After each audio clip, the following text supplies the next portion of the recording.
Hey girl, hey! So right now I'm sitting in my dorm again. I'm coming back at you with the vlog. I haven't vlogged in a while. I know, yeah, whatever.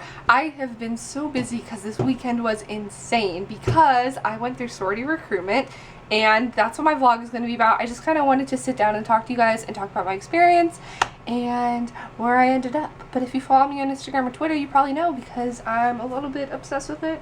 So my sorority recruitment was 3 days long. It started on, I'm looking at my calendar, sorry, Friday the 6th, and it ended yesterday. Just kidding, yesterday was Monday. It ended on Sunday the 8th. So I knew that I wanted to do sorority recruitment for a while because it sounded like a good way to make friends and just like a lot of fun. So I went to an orientation meeting. I registered online a while ago, like last month, and then I went to the orientation meeting on Wednesday, and then we started Rush on Friday. Well, I guess it's called recruitment. I don't know. I don't like the word recruitment. I like Rush better, which is like what it used to be, but now they've started calling it recruitment, and that we're not supposed to be called pledges. We're like new members. I don't know. It's weird.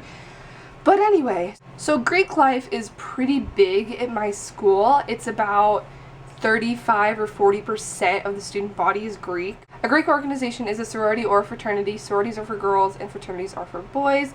And it's basically, it's kind of like a club, but not really. If you don't know what it is, it's mostly, I think it's mostly an American thing. It might be in a couple other countries, but it's just in college. It's something you join with mutual selection. It's just a different, I want to say, we learned the word factions. I mean, I learned the word factions and the word broke divergent, but we learned factions in political science too, which I guess is a good way to put it. It's like factions in the way that it's groups of people or girls for sororities with different values, and just like a sisterhood is what it's supposed to be. So you're kind of, during recruitment, going around to all the different chapters, which are each group on campus, and getting to know them and which one you feel like you most belong to. So it's a really, really interesting process. I was kind of an emotional roller coaster because I did not personally like recruitment that much. I heard it's a lot of fun, but I thought it was just really, really not stressful, but like, I don't know, like at least at my school, so many girls rushed. Like almost all, I want to say. Well, I don't know. But at least 600 girls were rushing, and there's 8 sororities on campus. You're put in a Rho Gamma group, which is what it's called. There's recruitment counselors, and at my school they're called Rho Gammas. I've heard them called Gamma Chis. I don't know, whatever. But they are just sorority girls who you can't know what sorority they're in. It's kind of like secret so that they can help you find which one would be best for you in an unbiased way. So they're disaffiliated with their sorority for recruitment. And then we had 3 Rho Gammas in a group of about 40 girls. So your Rho Gammas will be there for everything. Okay, this is not an advice video. I just need to talk about my experience. Sorry. I just wanted to fill you in if you didn't know. So like I said, recruitment, I was thinking it was going to be a lot of fun, but it was just really hectic and tiring, and it was fun, but at some points I just felt really like insecure, I guess. It was just like, I don't know. Okay, let me start from the beginning. When I started Rush Friday, we went to all 8 chapters, and we started at like 6 p.m. We had to meet early, and then we went around to all 8 chapters, and we were done at midnight, and it was insane. And I liked it. Like, it was fun in the way that I like getting to know different people and going around to different chapters and kind of interacting with different types of people, you know, but at the same time it was just like exhausting, and I'm not a person that's like a big fan of like pointless small talk, which is all you can do during recruitment because you don't really know these people. And like the first night, it starts off with the boring stuff that you've said a million times: name, major, hometown, and all this stuff. I mean, there were some houses where I felt like it was more of a natural conversation than others, but that's the ones that I felt more comfortable in, you know. So, after that night, you rank your sororities of which ones you like best. The way we did it is we circled 5 that weren't in any particular order, our top 5 that we liked the most, and felt most comfortable in, and then the last 3 that we didn't really like as much, we would rank 6, 7, and 8, in preference, like 6 you would rather go back to than 8, you know? So I did that, and I was feeling good about all of them, and I felt like, I mean, almost all of them, and I felt like, you know, I had a personal connection with a lot of them. And then it's a mutual selection process, which I wasn't really sure how mutual it was, because I was pretty disappointed the next morning. I came back because I was feeling good about it, but I got asked back. They give a list of girls they want back at their sororities, and you give your list of ones you want to go back to, and you see what matches up.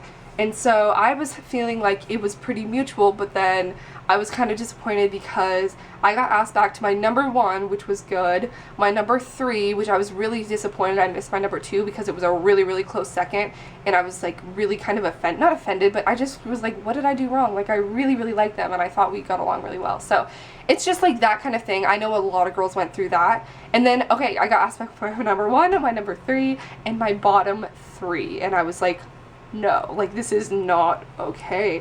And I mean, obviously there's nothing you can do about it. You're not going to be completely happy all the time, but you do have to remember, this is what my Rho Gamma told me, and that it is so true. You're only going to end up in 1. So I still had my number 1. Felt like kind of disappointed that the other 3 in my top 5, that's like a majority of them, didn't want me back. And I was like, well, this is like kind of sad. Like, what did I do, you know? And so many, because there's so many girls rushing, they had to cut a lot of people, the PNMs, potential new members. So it was just kind of a letdown, but at the same time I was like, it's okay, like I still have 2 that I feel pretty good about and 1 that I really, really like, and that's the one I knew from the beginning was the one for me. But I was, after the first cut, I was not feeling as confident because I was like, well, I don't know what I did wrong in the other 3, so what if my number 1 doesn't want me back and I won't know what I did? So then I was feeling like, I don't know, like, I was just really, I don't know. But, like, a lot of girls went through that, too. Not everyone got, most people, I only heard, like, 1 or 2 girls got all their top 5 back. 1 or 2 that I talked to, but I didn't, like, ask everyone. But still, it was just like, okay, whatever. So the next day, that day, Saturday, we went to 5 houses. And so I went to my number 1, my number 3, and my bottom 3. And I just didn't feel comfortable with the bottom 3.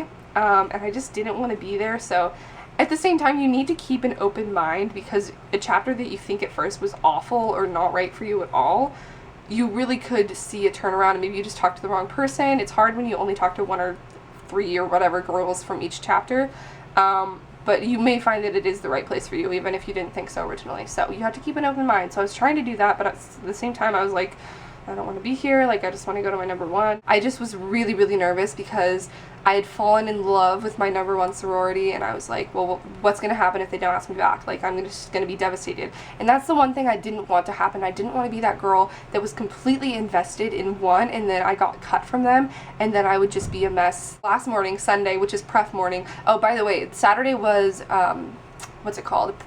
Philanthropy day. So we went around and learned about philanthropies and stuff and did little crafty things.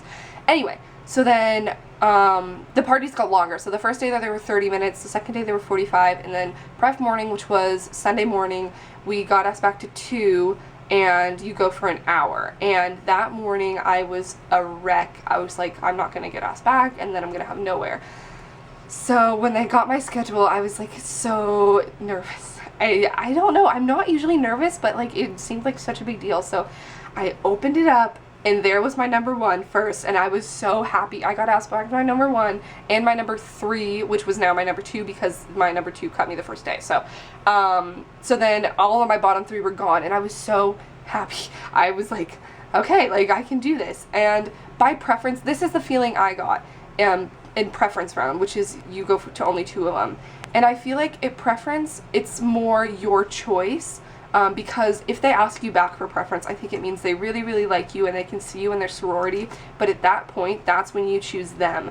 That's the feeling I got. So I was feeling so good, and I went to preference round, and I fell in love with my number 1 all over again. And I was like, okay, like, this is it. But it was just such a good ceremony they did. It was more like emotional, and it was just like really touching.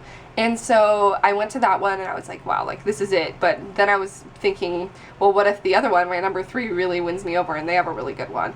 So I went to the other house, which I guess is my number 2 at this point, and they do this thing. I don't know if all sororities do it, but there's one girl that prefs you, which is like the one that kind of felt, I don't know, the one that felt the most connected to you, or the one that kind of vies for your spot in the, like, when they ask you back. I don't know how exactly it works, because obviously I'm not on the other side. But the girl that prefed me for my number 1, I love her, and like, she wrote me this really, really nice letter, and it was really, like, you could tell that it was genuine, and like, we got along so well.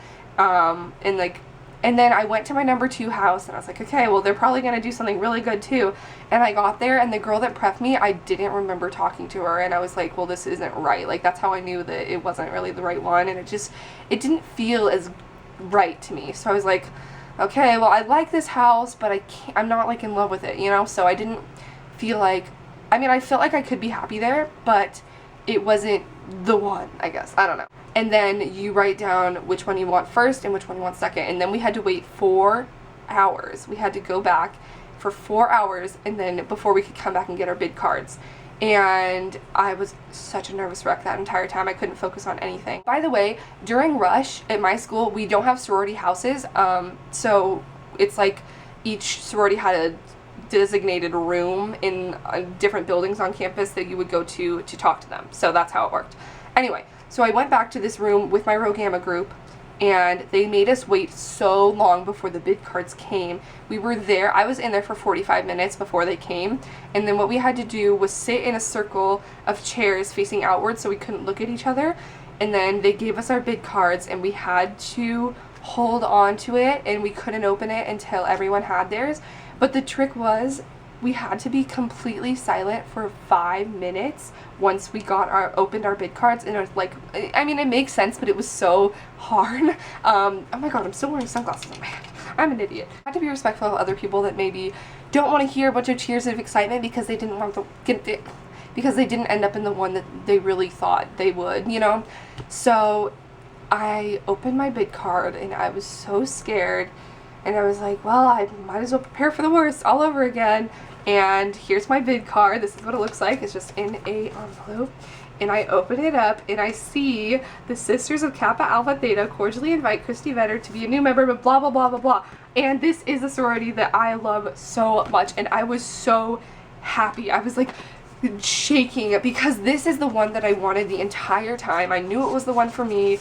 All the girls I talked to were so sweet, and like our conversations were so natural, and they were interested in the same things, and they're really good with grades, which is something important to me because I want to be around people that strive to do really well academically at the same time.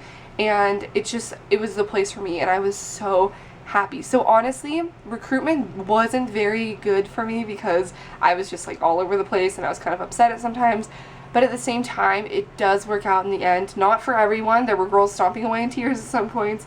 But I was just like so over the moon when I saw that.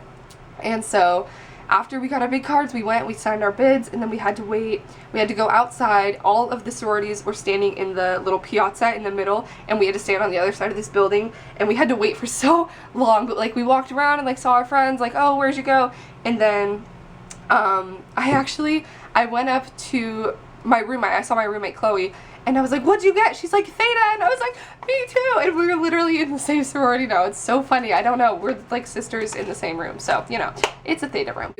All of a sudden, like, they told us to go, and all of the girls ran into the piazza at the same time, running and screaming to their sorority, and like they were holding little kites up for us. This is mine that the girl that prepped me was holding, and I was so happy because kites are the symbol for Theta, which is what we call it, Kappa Alpha Theta. We went to this girl's house. It was so nice, and we had our bid party. There's bid night parties that all the sororities have, where you go and you meet your sisters and you hang out and you have fun. So I got a bag that says Theta, Endless Love. Our little like theme is Endless Love. So that is my experience with sorority recruitment. It was kind of insane, but I am seriously like in love with where I ended up, and I'm so happy about it. So yeah, we had our pledge ceremony last night. Got our pledge pins, which sunny side up. This is a Theta pledge pin, at least ours. That was a very, very long story about my experience with sorority recruitment. And yeah, I hope you guys enjoyed watching this, even though I rambled a lot. This is another symbol we have. It's like Kappa Alpha Theta.